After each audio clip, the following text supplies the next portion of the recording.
Acorn Treatment and Housing, formerly ADAS, has been a successful treatment provider for over 10 years.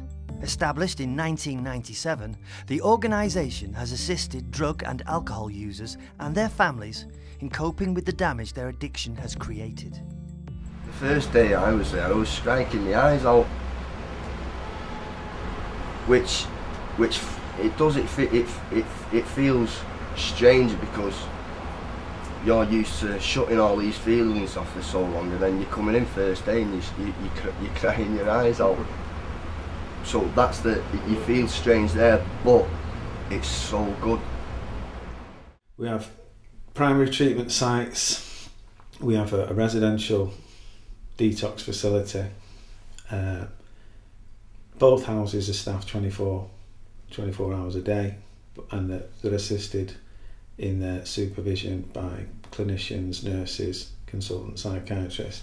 Those who have been successful in attaining recovery from long-term drug addiction or alcohol addiction, they stated one of the primary motivators in their recovery was that at the point that they were ready to change, that they were just fed up of their life, that they were offered proper treatment.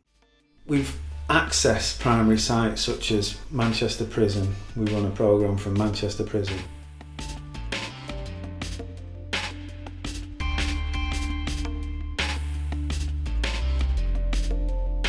ADAS one of the main players in the Stockport area in supporting people who have just come out of prison who want to lead an abstinence-based life. We've been closely working with them, and they've asked us would we support them putting on a programme.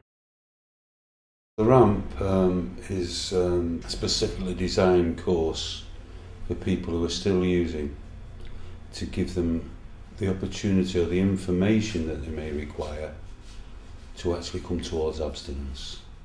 Statistics show throughout the country that a small number of people in most areas are committing the majority of crime, 10% doing roughly 50%. I kept arresting the same people over and over again.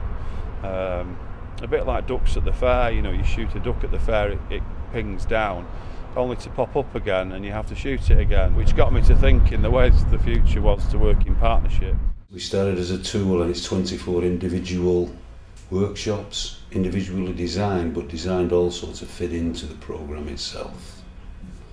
So if someone missed a couple of workshops and came to the third one, it starts a standalone workshop, although the theme covers and takes them through from using, the consequences of using, from the cycle of addiction, takes them right through to problem solving and relapse prevention.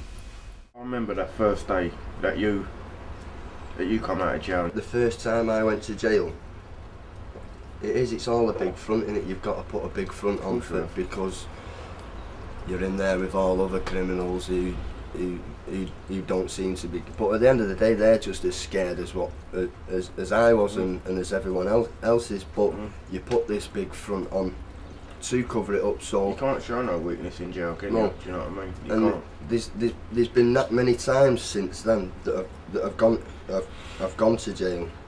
It does become the norm, so them feelings that you're holding back, because you've been holding them back so long, they just get blocked out, type of thing, don't they? Good afternoon, ADAS. Primary treatment is an 8-week programme which establishes the service user in a therapeutic environment. The middle bit is quality treatment.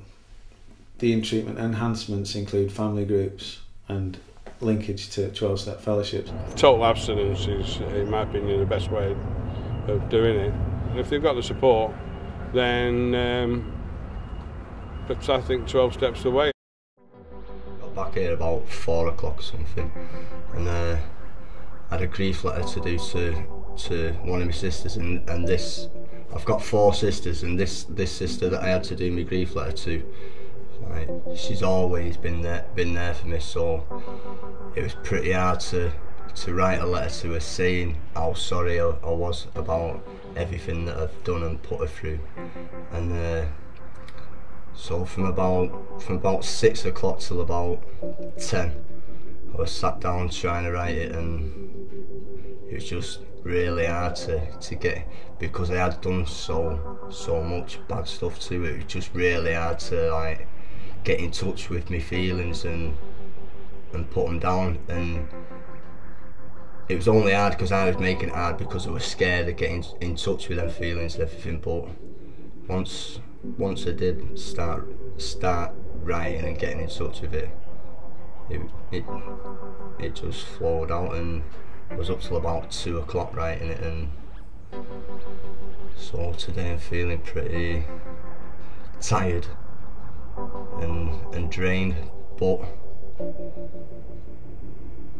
after I'm going to have to read it out in group sometime today, but just writing it itself, it lets a lot of the rubbish out of your head that is built up, that, you know, because you've never dealt with it and looked at it. You just try and blank it out, but actually getting it down on paper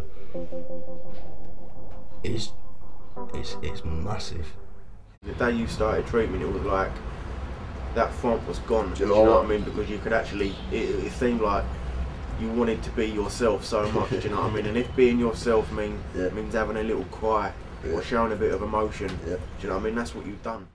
From first going there, it's a challenge just being in the room and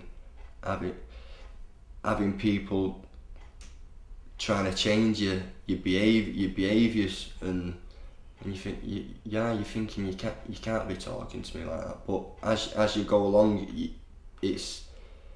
you realise they're not doing it out of any malice or anything. It's about looking at yourself and changing yourself, and if these people don't challenge you, then you're not going to be aware of past behaviours that you have been doing, so then you can move on to changing. So it is all pretty challenging but rewarding.